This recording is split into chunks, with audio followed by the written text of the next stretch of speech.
Emotional walls are those things that cause deep hurt, woundedness.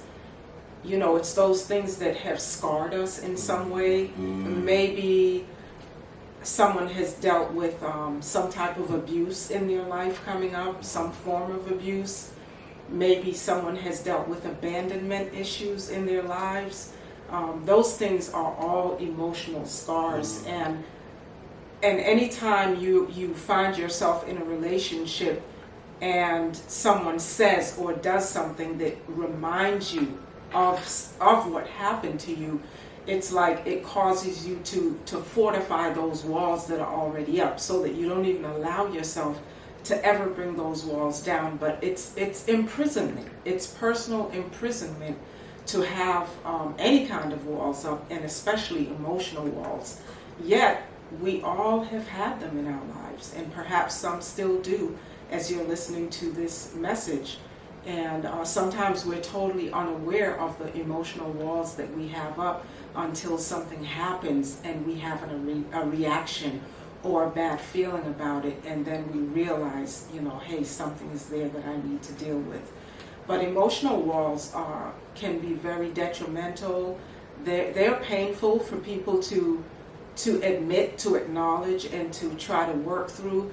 And it takes being in a very special relationship. It takes being in a relationship where that your spouse, for example, has that sensitivity, and especially if that spouse is a believer, is in tune with the Holy Spirit and has that sensitivity and compassion, that he or she could help you to take those walls down. I agree, love.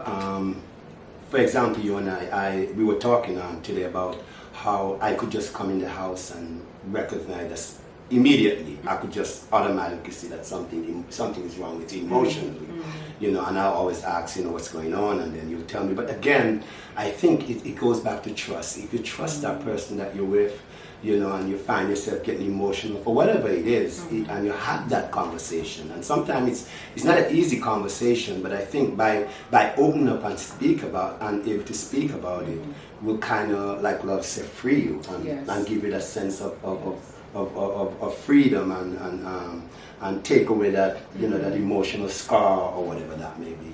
Yeah, and at least talking about it helps in the healing process, because you may need to do more to get that healing, but at least it's a step towards healing when you can talk about it with your spouse and pray about it too. Yeah. Let's not look at prayer as if it's not something that will help, because prayer will definitely help but you have to put it out there. You have to put it on the table so that it can become something that can be prayed over, and the Holy Spirit can begin to do His work inside.